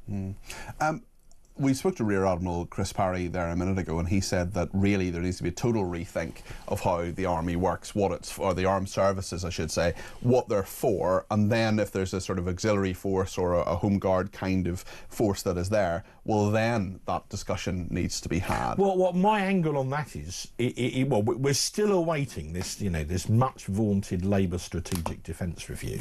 I mean, it's like waiting for Godot. They kept saying it would be in the spring. Well, you know, look out of the window.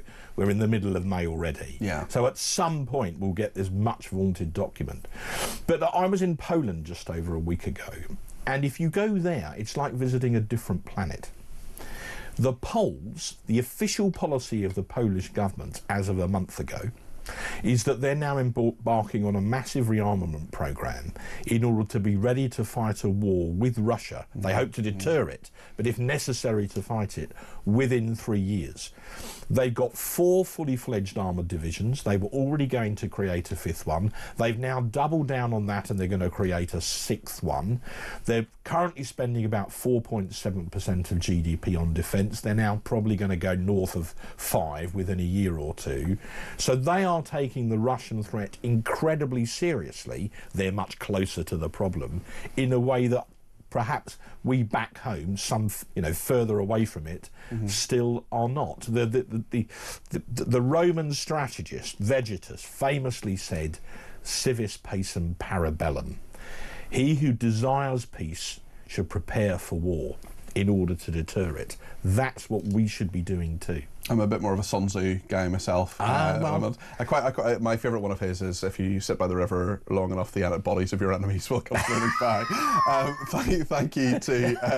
Thank you to Ben in Newcastle, who says, your texter, who was ex-army, was spot on. Many former service personnel would be willing to sign up for a Home Guard, but I think the government will struggle to recruit young people, and not sure there will be much interest from some communities where respect for the UK and its values and history are in very short supply. Well, so the concept of the HSF was it was mainly ex-regular personnel who were already very experienced. So we need to look more at the detail of what's being proposed here. But that's how, my point is, that's how they did it in the Cold War. Yeah.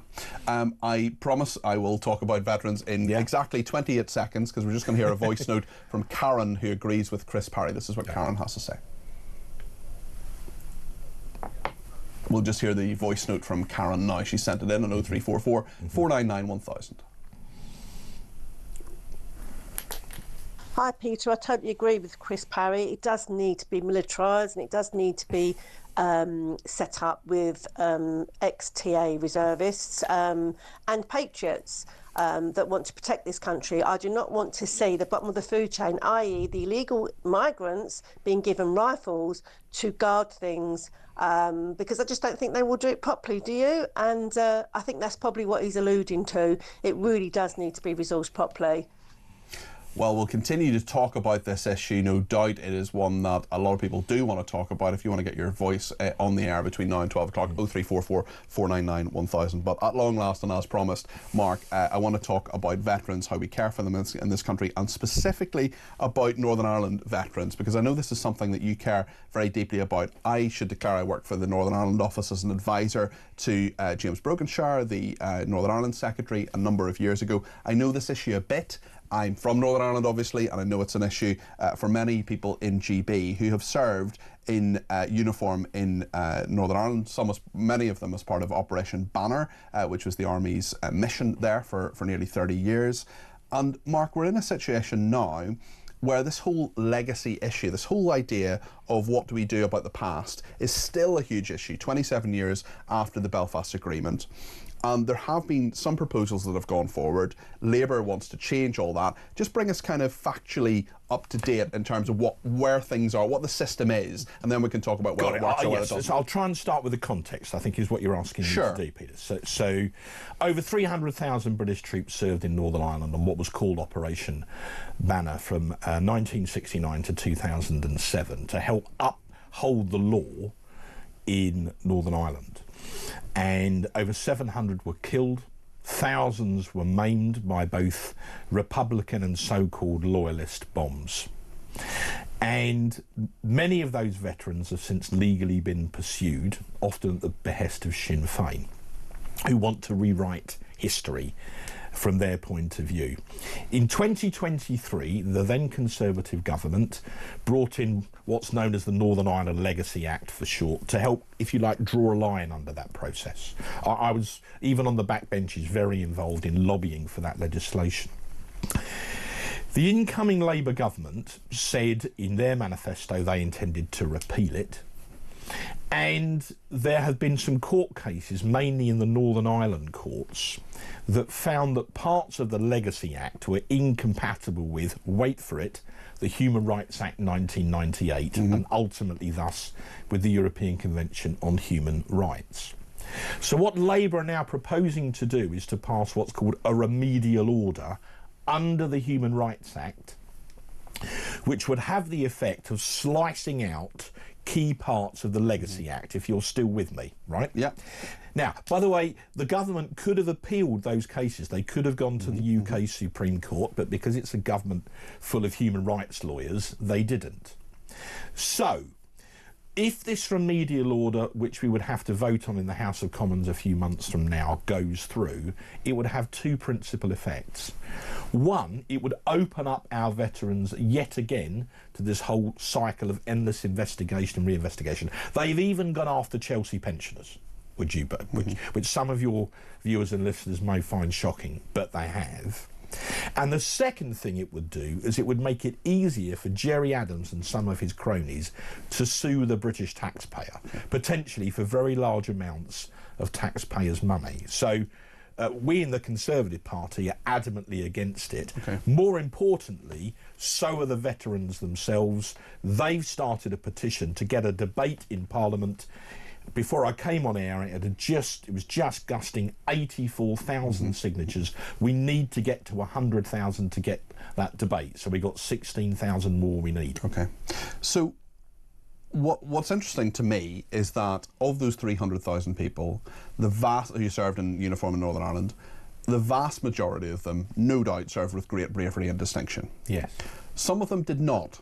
Some of them fell far below the standards that you and your comrades upheld. And I'm sure you would want nothing to do with those people who broke the law and didn't do what they were meant to do. What should happen to them? Well, soldiers had to comply with what was called the yellow card. We often hear about this term, the rules of engagement. Almost throughout the whole of the conflict, they had a yellow card in their pocket, and that told them whether they could or couldn't open fire. And it was drilled into them, those were the rules. And any lethal shooting was subject to an investigation at the time. So every time they killed a terrorist, there was an investigation to make sure that they had complied with the yellow card. So my point is, these cases have been investigated at the time. Many of them have been investigated since. Now, in the very, very small number of cases where someone has fallen below the standards that were expected, that has rightfully been pursued. Not always, though. Not always. And some of those original investigations, you know as well as I do, were not particularly rigorous.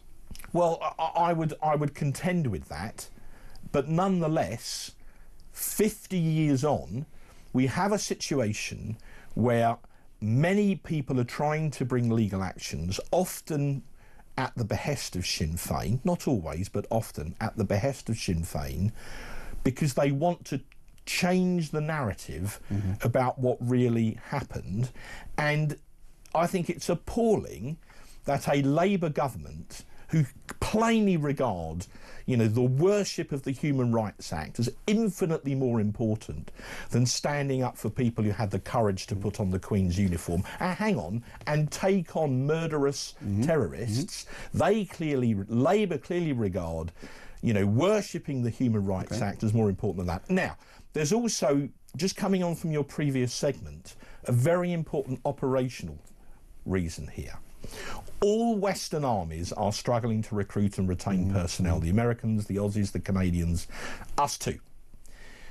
Who in their right mind is going to want to sign up to join the army if you have to carry out a military operation and some years later they change the law afterwards, and then under that law, 30 or 40 or even 50 years later, they come after you in the courts? What rational person would take the oath and sign up? We've got to go to a break in a second, but just before we do, first of all, after the break, I'm going to ask you about Loughgall and the SAS, which is something which has come up very recently. But let me just ask you just before the break about Bloody Sunday. Now, this was a very clear operation that went horribly wrong. There were innocent civilians who were killed by the army. That happened. There was a big inquiry about it.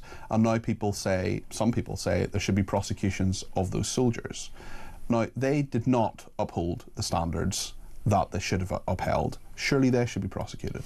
Well, that there is going to be a trial, Peter, so I'm not trying to be evasive, but that is effectively sub judice. Yep, sure. So I can't really discuss it for legal reasons. Sure, I get that. All I will say very quickly is the suggestion seems to be there will be a trial of one soldier who appears, well, I won't, one soldier will be tried out of 300,000 who served. I can't really say any more of well, let me speak more generally. When there are cases where the law clearly has been broken, it doesn't matter if someone is 80 years old, 90 years old. If you're a victim and you're in Northern Ireland or alternatively elsewhere in this country and you're thinking, this happened to my family, you'll want justice right to the end, won't you? It's not just about pursuing people who are in their 70s and 80s. That's not a nice thing. But if someone broke the law back then and wasn't held to account for it, surely they should be. Well, I understand that, but this is two-tier justice. It's one set of justice for our Northern Ireland veterans, many of whom are pursued through coronial processes in Northern Ireland, and we'll come on to Loughgall and maybe Clonmel in a minute. But who's pursuing the alleged former members of Sinn Féin IRA? Many of them, the so-called on-the-runs, were given letters of comfort by the Blair regime following the Good Friday Agreement. So it's two-tier justice. It's one rule for our army veterans who are being, or who will be again, relentlessly pursued through the courts if this remedial order goes through. And by the way, Labour MPs would have to vote for it. But it won't be the same for former alleged IRA terrorists. In fact, the madness of it is it'll make it easier for them to sue the British taxpayer. I take your point about justice, but this is utter two-tier justice. It is not equitable between the veterans on the one side and former alleged IRA terrorists on the other. We'll come back to all of those points in just a second. We're just going to take a break now, but Mark Francois, the Shadow Defence Minister, is with us in the studio. You want to put a point to him? Give me a call, 0344 499 1000.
This is a tried and tested method. It's been working, it's regulated, it's monitored. There are different systems elsewhere in the world. We're not doing that, we're doing the Oregon model, and also we're making it the British model, and that's what's important about today.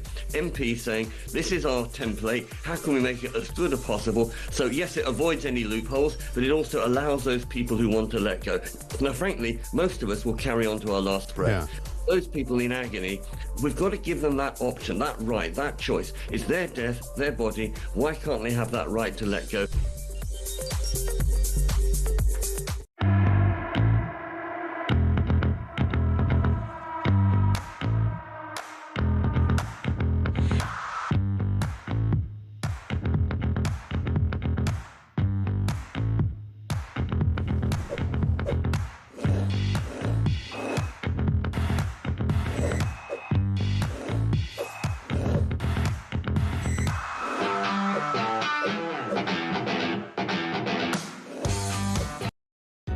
Across the UK, on DAB+, on your smart speaker, on your smart TV, and on your side. This is Talk. Well, we're here with the Shadow Defence Minister, Mark Francois, a veteran himself, of course, and we're talking about this whole issue of veterans. Should they be prosecuted? How can they be defended from spurious legal claims, and how can it be fair? And the point is, and what I see as someone from Northern Ireland, in the last, since 1998, it's now been, 27 years since the Belfast Agreement. This whole issue of legacy, how we deal with the past, it's never really been solved, and it appears to me to be really piecemeal. There's a lack of fairness, as you correctly say, Mark, and we've seen that arguably recently with Clonoe, with Loughgall, different things that keep coming back up, bubbling to the surface. Just talk us through a couple of the issues there. Right. In Clonoe, and if people want to understand what happened, Robert Jenrick has done an absolutely brilliant 4-minute video on this. Just go on his feed and watch that. That'll explain it better than I'm about to. But in essence, there was an intelligence tip that a group of IRA terrorists were going to attack an RUC police station, and the army set an ambush for them. The terrorists hijacked a lorry. They put a 12.7mm heavy machine gun on the back of the lorry and went and fired 60 rounds of, very heavy bullets that go right through walls into the police station. Miraculously, no one was killed. They then returned to a car park. That is where and they turned up. This was by now in the middle of the night. The soldiers didn't have much cover. The IRA men, the headlights illuminated the soldiers, and then the soldiers opened fire. Years on, this was all investigated at the time, but years on, there was recently an inquest, a coronial inquest in Northern Ireland, and the coroner adjudged that the soldiers had acted wrongly. They should have tried to challenge these terrorists first. Well, if you're in the dark, these guys have already just fired on a police station. They've got a whacking great heavy machine gun, and they've now illuminated you. Realistically, you're not going to do that. And the rules of engagement allowed the soldiers to open fire if they believed their lives were at risk, which they clearly were. And this is some of the life and death split-second decisions that we can sit talking about in a nice warm radio studio, many, many years later, saying, was it the right thing, was it not the right thing? We weren't there. Correct. And there were a lot of things that happened that shouldn't have happened, there's no doubt about that. But there are lots of things that people were trained to do and were told they would have legal protection for, and now apparently don't. Those soldiers complied with the yellow card. So David Davis, who the world knows served in the SAS, he had an adjournment debate on this in the House of Commons a few weeks ago. It's normally a debate between one MP and a minister. 24 Tory MPs turned up just to show the strength of feeling. Yes. I was on the front bench with my boss James Cartledge and Alex Burkhart. And David just completely deconstructed the whole thing and why he believed the coroner was wrong. The MOD, to be fair, are judicially reviewing the coronial decision, because you can't appeal against the coroner's decision, you can only JR it. Yes. And to Judicial be fair, review, yeah. and to be fair, the Veterans Minister Al Cairns has begun that process. But you know, it's the principle of the thing. So, and now they're trying to get other coronial inquests. In fact, there's about 30 coronial inquests in the pipeline, waiting for this remedial order to go through, because the Legacy Act stopped that process. There would be another one about Loch Gall and so on and so forth. So look, very quickly, if your viewers or listeners want to defend our Northern Ireland veterans, if that's where their heart lies, they can go on the Petitions Committee website. You can do it on your phone. Get on there, put your name on, get to 100,000, and then we can debate this properly for 3 hours in Parliament. Yeah, they don't have to have been veterans, they don't have to have served in the armed forces. Any UK adult over 18, defend those who defended us. Get on the website, sign the petition. Mark, thank you for that. That's Mark Francois, who is Shadow Defence Minister. A number of people are ringing us at the moment. Unfortunately, we just run out of time on this programme. However, I'm back tomorrow between 4 and 7. In fact, I'm back all week doing the Drive Time programme between 4 and 7. So if you want to get your voice on the air about this